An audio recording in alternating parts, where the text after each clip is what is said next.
The questions at running back for Auburn continue to keep coming in.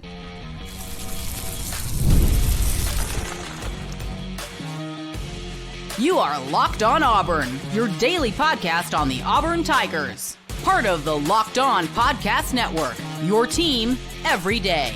Yes, welcome on into Locked On Auburn, your daily Auburn Tigers podcast. I'm your host, Zach Blackerby, and thank you so much for making Locked On Auburn your first listen every single day. We'll talk about what Hugh Freeze said about South Alabama. He's building this team up, and I agree with him. I think South Alabama's a pretty good football team. We'll touch on that later in this bonus edition of the show as Hugh Freeze's presser just got done. The biggest news in a question where he was asked about Damari Alston, Auburn starting running back, who was questionable last week with a shoulder injury, said he'd be a game time decision probably this weekend. But he answered that question, and then he immediately went into, look, we've lost Durell for a little bit of time. Durell Robinson, who had an explosive run, had a really good outing this past Saturday against Ball State. And it didn't really seem like they knew that he was even injured during the game. Hugh Freeze tells the story that there was a lot of blood on his leg, his thigh. And so they had to go in and rush him to Birmingham to clean that up. And sounds like it was a pretty deep incision. And so that's obviously you got to recover. You can't be tackled when you're recovering from that kind of thing. So one, I'm glad he's okay. I'm sure that was scary. And two, Hugh Freeze said it's just like a fluke injury. That stinks. That's absolutely brutal. So the human element of it, I'm glad he's okay. The football element of it is, and Hugh Freeze said, is I wish Damari was healthy, fully healthy and 100% ready to go. Because I think with Durell and obviously Jeremiah Cobb, we'll talk about him in a second. You felt good about those two, but if you're down Durell Robinson and Damari, that does change how we feel about this running back room, at least in the short term. So Jeremiah Cobb had a great game against Ball State. I'm predicting he'll have a great game against South Alabama. I think he'll be given that opportunity.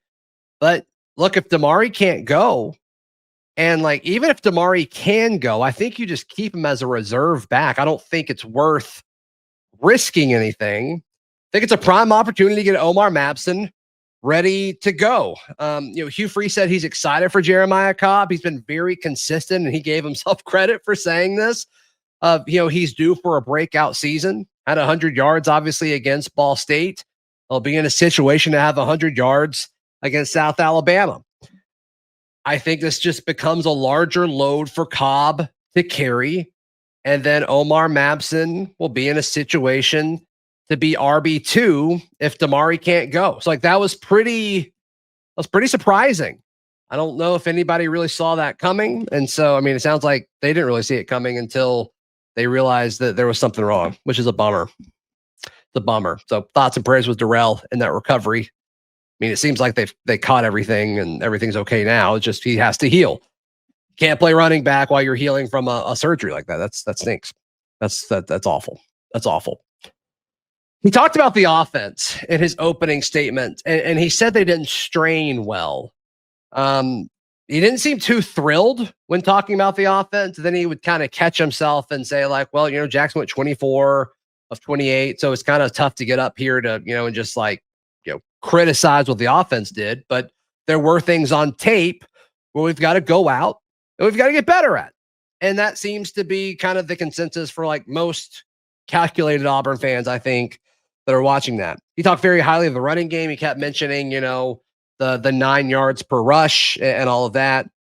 Said solid, but there's things that they need to do to improve, which is true. He talked a lot about where the pocket is and how deep Jackson was in the pocket, and the angles didn't always make sense. And so that's going to be something that they've got to work on as coaches to communicate and teach that to this team, which I think it made sense, especially kind of in that drive towards the end of the first half where he got sacked, I believe, twice.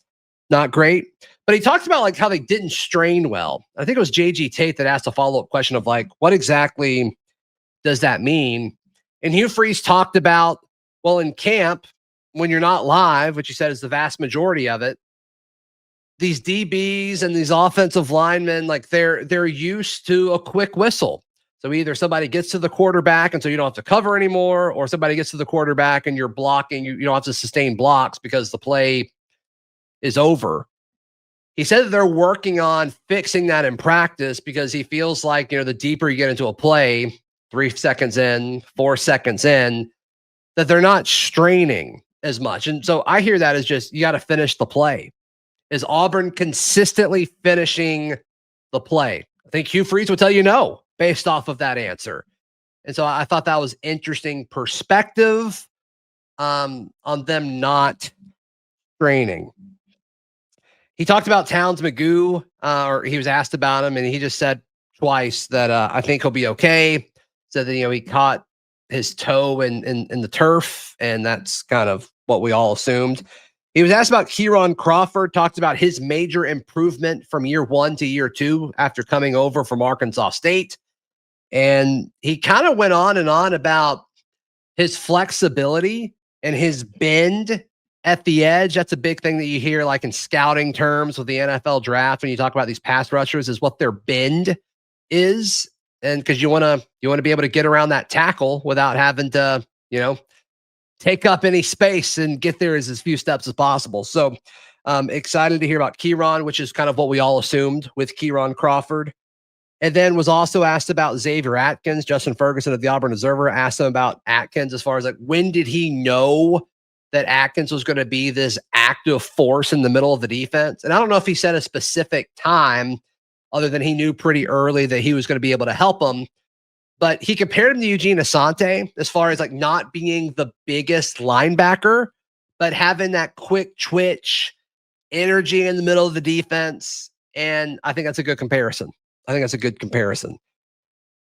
want to talk about what he said regarding South Alabama, then just my general thoughts on Auburn versus South Alabama. That's next, right here on this quick bonus edition of Locked On Auburn. Today's show brought to you by our friends at Supply House. When the opening whistle blows on a new repair, you want to get the crew moving quickly. You can order parts and see them at your doorstep as early as tomorrow with over 280,000 plumbing, HVAC, and electrical items from the most trusted brands in the business. You can join the free Trade Master program today and score serious perks like priority shipping, lower prices, and a dedicated support line. Just visit supplyhouse.com.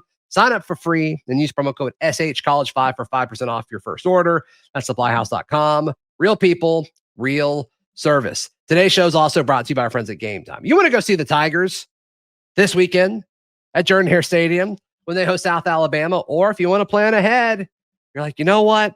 I want to go see this epic showdown that's about to happen in Norman. You can do it. Download the free Game Time app. You can see the views from your seats. You can toggle all-in pricing. Game Time makes it easy. Take the guesswork out of buying college football tickets with Game Time. Download the Game Time app, create an account, use code LOCKEDONCollege for $20 off your first purchase. Terms apply. Again, that is promo code LOCKEDONCollege for $20 off. Swipe, tap, ticket, go. Download the Game Time app today. Today's show is also brought to you by the Game Cap. Last one. The Game Cap. I'm wearing one right now. I've been wearing it like nonstop since they sent it to me. We all love the Game Cap. We all love Auburn's vintage designs. We respect history. We respect history around here. You can use code LOCKEDON at thegamecaps.com and you can get one of these vintage hats for $16.99. Grab your team's classic bar or retro circle design and use code LOCKEDON for an exclusive discount because legends wear the game. Thank you so much for making Locked On Auburn your first listen every single day. Just recapping what Hugh Freeze said, which admittedly was kind of what you expected outside of the Durell Robinson news. That's a bummer. I hate that. I hate that for him. Stinks. I mean, I'm glad he's okay. Hugh Freeze, he respects South Alabama. And I think there's a few things at play here. One, this is a team that is better than I thought they were. This week, I'm going to talk about the opponent differently than I did a week ago. We've kind of lumped in Ball State and South Alabama into this group of, teams that Auburn should beat, and that's true. But I do think South Alabama is a tier better than what Ball State is. They look good against Tulane. Hugh Freeze talked about how impressed he is with what they do offensively, credits their offensive coordinators, credits their coaching staff.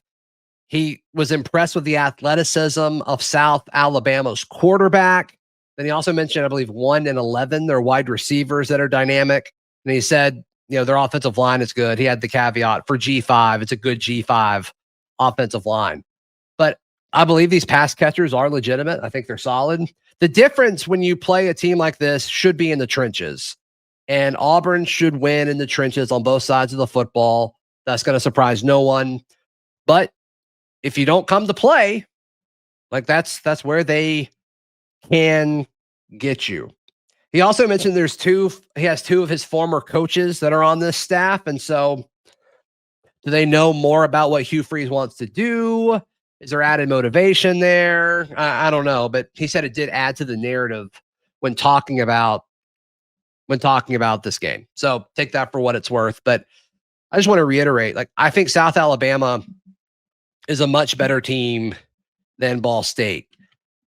A game where Auburn's still favored by a lot. I posted the graphic earlier today, and I already forgot what the line was. It is 25.5 currently, according to our friends at FanDuel. So 25.5, the over-under is 53.5. So we'll see exactly what that looks like for the Auburn Tigers. This should be a 3 or 4 touchdown game, according to what Vegas thinks about it. But it would be nice for Auburn to make a statement here. Also, like that they have an athletic quarterback, because that's what they're going to be dealing with for the next 2 weeks and what could be arguably the 2 most important games on Auburn's schedule. Because if you can win at Oklahoma or at College Station after this week, you've got a shot to really achieve some pretty cool things. So let's don't get ahead of ourselves. You got to take care of South Alabama first. And I do think this team is better. We're going to talk with Dave Schultz of Locked On Sunbelt. That'll probably be on Thursday morning show. I'm excited about that. But one of the things I'm going to ask him is where's the mismatch here? Is there one? Is it one of these receivers? Hey, maybe they go after Jay Crawford and Kayan Lee just because they have 2 guys. I'd like to see it. I think those are kind of tests that could help this defensive back room get better. They were not tested last week. They were tested against Baylor.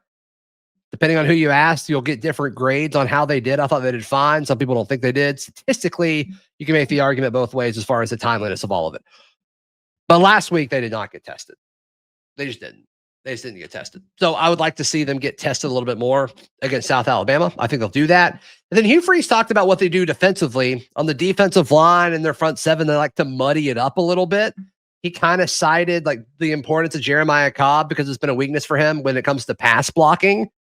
That's going to be an important aspect of this. So let Jeremiah Cobb get those reps in pass protection. Let this offensive line get some more reps as far as, okay, I think Auburn's still going to want to pass the football a good bit. Let's work on that pass protection. Let's work on setting the pocket like Hugh Freeze hinted at or flat out said just now with his presser. I think it's another good opportunity, but it's only a good opportunity if you win. You got to win the football game. So I think we'll still see them want to pass it to work on some of the things that they're trying to get better at offensively. Predicting early on, especially, I think you see more RPO.